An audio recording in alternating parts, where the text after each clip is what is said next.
Hello, everyone, and welcome to a new installment of AV Veterans Talk. I'm your host, Bob Alvis, and this week we're speaking with Jasen Watts, an Iraqi war veteran, Purple Heart recipient, and resident of the Antelope Valley. Jasen, so 9/11 happens, and of course you come back here, and so the deployment, you're drilling here, or you're just you show up at the armory. What you said your armory was in Fullerton? Yeah, we're based out of Fullerton. Fullerton, so you're not the Palmdale, No. Whatever there.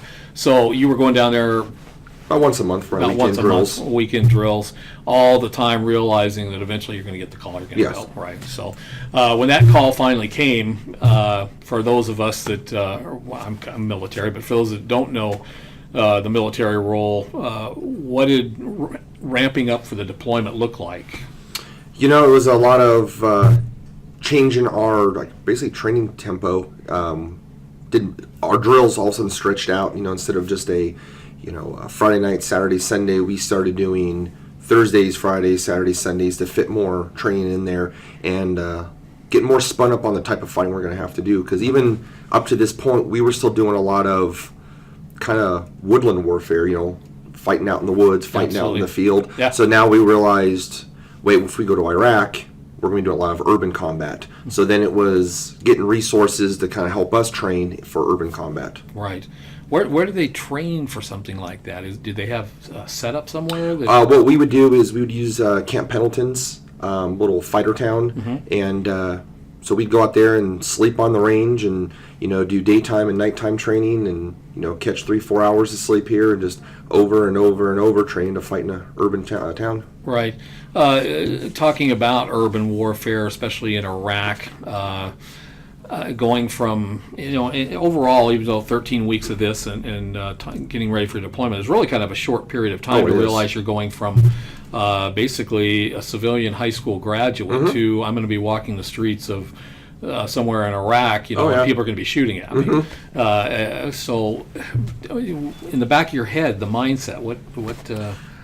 I was more, I think, probably excited than nervous. I'm pretty young at that time, so correct. Yeah. You realize you may not come back from this deployment, but I'm also thinking, well, this is what I signed up for. And even when I signed up during peacetime, I knew eventually something like this could happen. Yeah. So it was more, I guess, being excited, and also, I guess the most nervous I was is not knowing exactly what was going to happen, and pretty much it. Everybody with you, though, is of the same mindset, except for the. I'm sure the guys that you were that were over the top of you were Gulf War I guys. We had a couple guys that served in the Gulf War and stuff, so it was nice to talk to them because they were able to tell us kind of what the country was about. But they didn't get too far into the city. Yeah. Their units were more out in the open deserts, but it was nice to have some experience with us. So the day came where basically you got on board either a commercial flight or a military transport. Was it a commercial flight? It was actually all civilian. So we flew from John Wayne Airport, and we first had to spend 6 months in Fort Bliss, Texas, in El Paso, and we had to do a bunch of training up there and basically get certified to go over. So spent 6 months of that, and then from there flew to Fort Polk, Louisiana for another month of training there, and then from there jumped on a civilian aircraft to Kuwait. Kuwait, wow.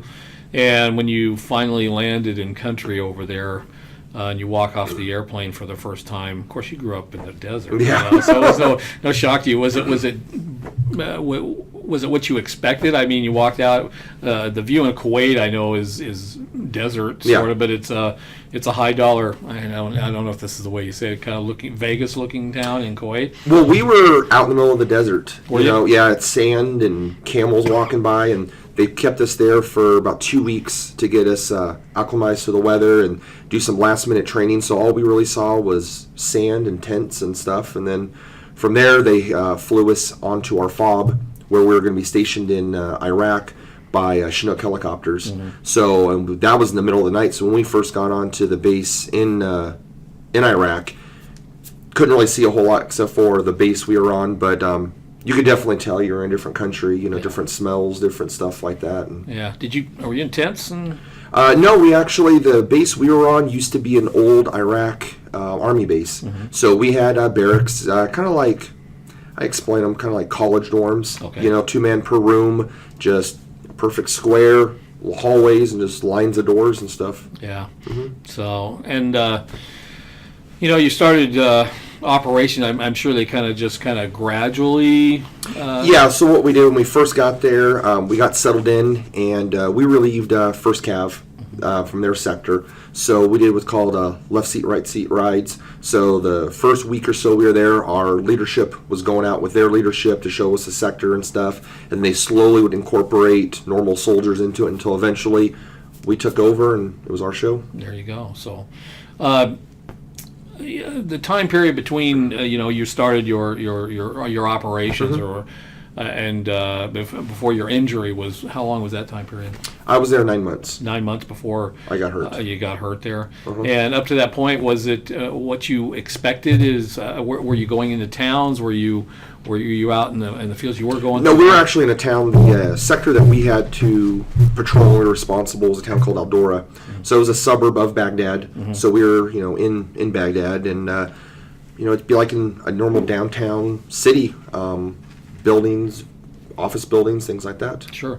How did the people react to you? The locals? It depends what neighborhood you were in, because a lot of the neighborhoods were divided by religion. Yeah. So, when you'd go into like the Sunni neighborhoods, it's kind of like a 50-50. You had some people that would just shut their door and they would see you, others would wave. But like we went to like Christian neighborhoods, they were always welcoming us with open arms, and so a lot of people have a hard time grasping that. Yeah, it was a shock for us. Yeah, that once again the whole dynamic of the religion over there. So, all right, so we'll go ahead and take another break here, and when we come back, we'll talk about 9 months in. Okay. Okay.